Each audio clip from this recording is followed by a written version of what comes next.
আপনারা আমরা আপনারা জানেন যে গত পরশুদিন গত 2 মার্চ ওয়ারি থানার সায়দাবাদ রেলগেট শামীমবাগের পাশে সায়দাবাদ রেলগেটে মাদক দ্রব্যের ইন্সপেক্টর পরিদর্শক সিদ্দিকুর রহমানের পায়ে গুলি করে কয়েকজন সন্ত্রাসী পালিয়ে যায়। তা আমরা ঘটনাস্থল পরিদর্শন করি। ঘটনাস্থলের কাছাকাছি ছিল 2 সার্জেন্ট এবং সার্জেন্টের ধাওয়ার প্রেক্ষিতে ওইখানে তারা অস্ত্র একটা রিভলভার ফেলে যায়। ওইখানে আমরা 4 রাউন্ড গুলি, ওই অস্ত্রের সাথে 4 রাউন্ড গুলি পাওয়া যায়। পরে আমরা তদন্ত করতে করতে একটা সময় আমরা 3 জন আসামিকে অ্যারেস্ট করছি। বিভিন্ন তথ্য প্রযুক্তির সহযোগিতা নিচ্ছি, লোকজনের সাহায্য সহযোগিতা নিয়ে আমরা 3 জনকে অ্যারেস্ট করছি এবং তাদের কাছ থেকে আরো একটা অস্ত্র পাওয়া যায় যেটা দিয়ে গুলি করছে। ওইখানে আরো 16 রাউন্ড গুলি সহ একটা অস্ত্র পাওয়া গেছে, সেটা পুলিশের হারানোর অস্ত্র বলে আমরা প্রাথমিকভাবে করেছি। আর তাদের তথ্য মতে পরে ভোরবেলা আরেকটা অপারেশন করার পর আরেকটা অস্ত্র পাইছে।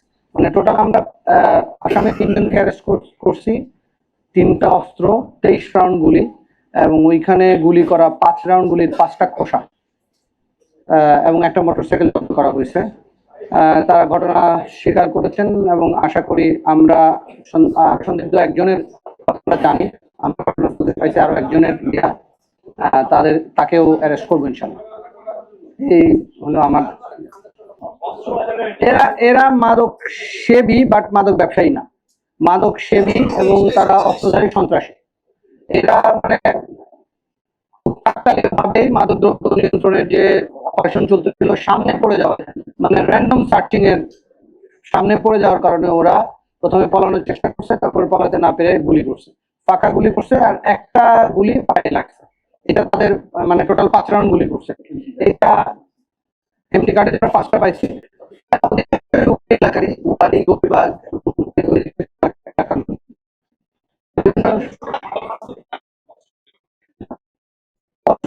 আমরা কাজ করতেছি। আমরাও তথ্য দিয়ে কাজ করতেছি। অস্ত্রের মূল এবং কোন জায়গাতে আসছে নাম আসলে বলতে চাচ্ছি না, আমরা যেহেতু আস্তে আস্তে আমরা আরো ইয়াতে যাবো, গভীরে যাব। আশা করি আরো কথা জানি না, তাদের একটা অস্ত্র আছে, সেটা রুট আমরা আইডেন্টিফাই করার চেষ্টা করতেছি, কিভাবে পেলো, তারা কোথায় পেলো, এই চেষ্টা করতেছি আমরা। এবং এইটাতে 3টা মামলা হয়েছে টোটাল। 2টা মামলা হয়েছে, একটা রুজু হবে। 3টা মামলা, একটা হলো যিনি আহত হয়েছেন সেই পরিদর্শক, উনি মামলা করেছেন একটা, অস্ত্র মামলা একটা হয়েছে, আর আরেকটা মামলা যেটা আমরা অস্ত্র উদ্ধার করছি সেটা মতিঝিল থানায় এফআইআর হবে। আমরা গত 1 সপ্তাহে প্রায় 300-র মতো লোক অ্যারেস্ট করেছি, কিন্তু আমরা নিজেদের মতো করে কাজ করতেছি, যতটুকু রেখে পারা যায়। ওইটা মাদক এলাকা, মাদক ব্যবসা হয় আমরা জানি, ছিনতাই হয়। গত 28 ফেব্রুয়ারি থেকে আমাদের অভিযান শুরু হয়েছে এবং অলরেডি আমরা 300 লোক অ্যারেস্ট করছি।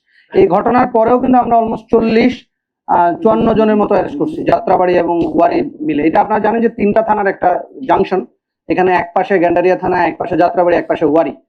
তো 3 থানার জাংশন। যেদিন ঘটনা ঘটছে আগের সন্ধ্যাবেলা আমরা কিন্তু অভিযান করেছি এবং ওই কারণেই ধরেন ওইটা তো মাদকের স্পট, ওরা গেছিল মূলত মাদক করতে, মানে মাদক সেবন করতে, কিন্তু ওরা মাদক পায় নাই এবং আরো তার আগে ওরা করছে। এর আগের দিন সন্ধ্যাবেলা যে আমাদের এসি ওয়ারির নেতৃত্বে আমরা ওইখানেই অভিযান। আচ্ছা, একজন করে যদি বলেন সবাই এক এক করে কোশ্চেন, একজন করে কাইন্ডলি এক এক করে কোশ্চেন। আমরা এখনো প্রাথমিক পর্যায়ে আছি।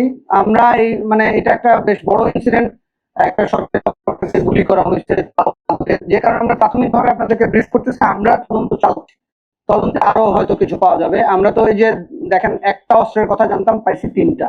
তো এইভাবে হয়তো আমরা আস্তে আস্তে আগাবো, যদি আরো কিছু পাই ইনশাল্লাহ আপনাদেরকে জানাবো টাইম টু টাইম। এইটা না, অ্যারেস্ট হইলো প্রথম 2টা মামলা, যেটা অস্ত্র মামলায় তো 3 জন আসামি, আবার যেটা সরকারি কর্মকর্তা অ্যাসল্টের ঘটনা, ওইটা তো আলাদা মামলায় আসামি আছে। আর এই মামলার অস্ত্রটা ডিফারেন্ট আরেক লোকের কাছ থেকে উদ্ধার হয়েছে, ওইটা লিঙ্ক ধরেই আমরা গেছি, ওইটা আলাদা আসামি হবে। আচ্ছা, নাম হলো সৈয়দ জিসান আহমেদ, বয়স 29, সৈয়দ হাসিবুল হাসান ওরফে পিয়াস, ওমর ফারুক আর সোলাইমান হোসেন চৌধুরী গুলি করার জন্য সবাই তো রেসপন্সিবল হয়েছে। আর কেউ কিছু বলবেন না? ওদের বিরুদ্ধে এখন পর্যন্ত আমরা মামলার কোনো তথ্য পাইনি।